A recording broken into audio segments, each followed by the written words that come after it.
성도님들, 부모님들이 자녀 교육을 할 때 가장 신경 쓰는 것 중에 하나가 바로 정직에 관한 교육입니다. 거의 모든 부모님들이 아니 거의 100% 부모님들이 자녀들 어릴 때 야, 어떤 일이 있어도 거짓말해서는 안 된다. 또 정직해야 된다. 다른 잘못은 다 용서해도 거짓말은 안 된다. 이렇게 가르치시죠. 그러다 보니 이 아이들이 어릴 때는 정직하기 위해서 굉장히 노력을 합니다. 근데 한 번은 이런 이야기를 들은 적이 있습니다. 초등학교 저학년 아이의 어머니였는데요. 이분도 자기 자녀에게 정직하라고 엄청 가르쳤답니다. 그런데 이 아이가 학교에서 너무 정직하게 행동하다 보니까 친구들이 이렇게 몰래 잘못하는 걸 선생님한테 가서 있는 그대로 그냥 다 이제 다 그대로 말하는 겁니다. 그러니 이 아이가 친구들에게는 왕따를 당하고 선생님에게는 혼이 난 겁니다. 그 문제가 커지니까 이게 담임 선생님이 엄마를 불러다가 아이에게 너무 정직한 것만 가르치면 학교 생활하는데 어렵겠다, 문제가 될 거다라고 말했다는 겁니다. 그리고 이 이야기를 듣고 온 어머니가 이제 이거 어떻게 하면 좋겠냐고 이제 고민 상담을 하는 거죠. 근데 그 이야기를 듣는데 제가 화가 엄청 났습니다. 왜냐면 아니 그 선생님은 원인 제공을 한 아이들, 잘못한 아이들을 혼내야 되는 거 아닙니까? 그리고 정직한 친구를 왕따시키고 있는 애들을 혼내야 되는 거 아닙니까? 근데 왜 엉뚱한 애를 혼내고 있는지 그게 이제 화가 나더라고요. 성도님들, 이렇듯이 어릴 때는 대부분 다 정직이, 아니 거의 모두가 다 정직이 중요하다가 정직이 중요하다라고 하고 배우다가 정작 세상에 나가 보면 정직보다는 뭐 관계가 먼저다, 혹은 의리가 먼저다, 뭐 혹은 좋은 게 좋은 거다, 이렇게 배우게 됩니다. 그러니까 진리보다는 상황적인 논리를 앞세우게 되는 거죠. 그러니 상황적인 논리가 점점 우리 삶에 이제 진리가 되어 버리는 겁니다. 근데 어떤 때는 분명히 어릴 때는 분명히 정직하라고 배워왔는데 세상에 나가 보니 커보니 정직하면 손해다라고 배우기 시작하는 겁니다. 그러니 우리는 오히려 정직하면 타박받는 세상 속에 살고 있습니다. 그러니 우리는 거짓말을 밥 먹듯이 해도 그냥 성공하기만 하면, 그냥 인기만 많으면, 그냥 돈만 많으면 아무 문제되지 않는 세상 속에서 우리가 살아가고 있다는 겁니다. 그렇다면 성도님들, 우리는 정직을 포기해야 될까요? 자, 그러면 이제부터는 정직하게 행동하지 않고 그냥 사람들의 눈치와 상황을 보고 살아가라 라고 해야 될까요? 그럴 수는 없습니다. 왜냐하면 성경은 정직에 대해서 강력하게 교훈해주고 있기 때문입니다. 그리고 성경은 정직이 지혜로운 자가 삶을 영위하는 데 있어서 가장 중요한 덕목임을 교훈하고 있기 때문입니다. 그래서 오늘 우리가 보는 이 잠언 11장은 바로 정직한 자에 대한 정직에 대한 지혜자의 교훈인데요. 먼저 1절 말씀을 함께 읽어보겠습니다. 속이는 저울은 여호와께서 미워하시나 공평한 추는 그가 기뻐하시느니라. 자, 잠언에서는 경제 생활 가운데 속이는 저울로 상대방을 우롱하지 말고 공평한 추로 정직한 소득을 얻으라라고, 즉 정직하게 장사하고 정직하게 상대를 대하라라고 가르쳐 주고 있습니다. 성도님들, 사실 자본주의 사회에서는 이익을 남기기 위해서라면 수단과 방법을 가리지 않는 것이 당연한 것으로 여겨집니다. 그래서 경영학 원론에서 제일 처음 배우는 개념도 효율이란 말입니다. 가장 쉽게, 가장 빠르게, 가장 적은 돈을 투자해서 어떻게 하면 많은 돈을 벌 수 있을까? 그러니 이 먼저 속이지 않으면 속을 수밖에 없는 이 사회에서 정직은 어쩌면 진짜 낭만적인 단어일지도 모릅니다. 하지만 하나님께서는 공평한 추를 기뻐하시고 정직한 조를 받으신다 라고 하셨으니, 그렇다면 성도인 우리는 어떻게 살아야 되겠습니까? 당연히 경제적인 영역에서도 정직을 추구하며 살아야 하는 겁니다. 성도님들, 생각해 보십시오. 남을 속이고 눈속임하는 것은 당연히 죄가 됩니다. 그렇죠? 그러니 정직하지 않은 일이 나에게 경제적 유익을 가져준다고 하더라도 그 길을 쫓아가면 결국엔 이 죄의 덫에, 악의 덫에 붙들리게 된다는 겁니다. 게다가요, 이 개인의 죄가 모이면 사회의 악이 됩니다. 그럼 이렇게 하면 할수록 결국 사회의 악은 더 견고해지는 거죠.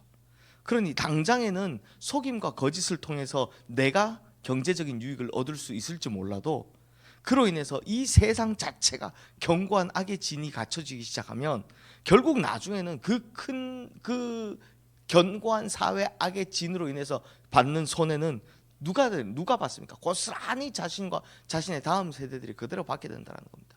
그러니 당장에는 이익이 될지 모르나 결국 나중에는 보면 모두가 다 손해를 보는 일이 바로 이 일이다라는 겁니다.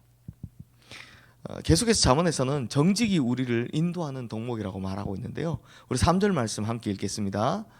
정직한 자의 성실은 자기를 인도하거니와 사악한 자의 패역은 자기를 망하게 하느니라.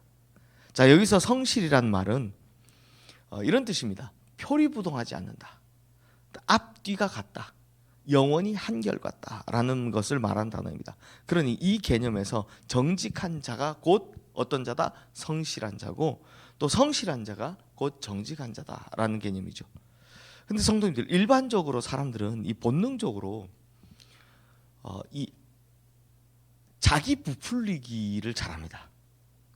많이 가진 척하고 많이 아는 척합니다. 즉 성실로 취하지 않은 것을 자기가 얻은 것처럼 행동하는 겁니다.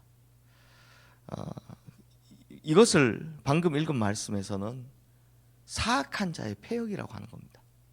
그리고 그 패역이 결국 어떻게 된다? 자기를 망하게 한다라고 하는 겁니다.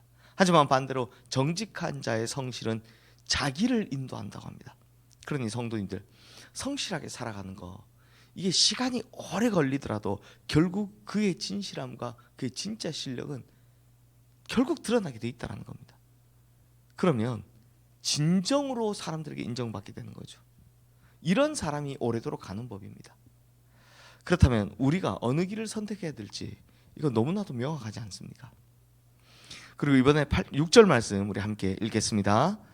정직한 자의 공의는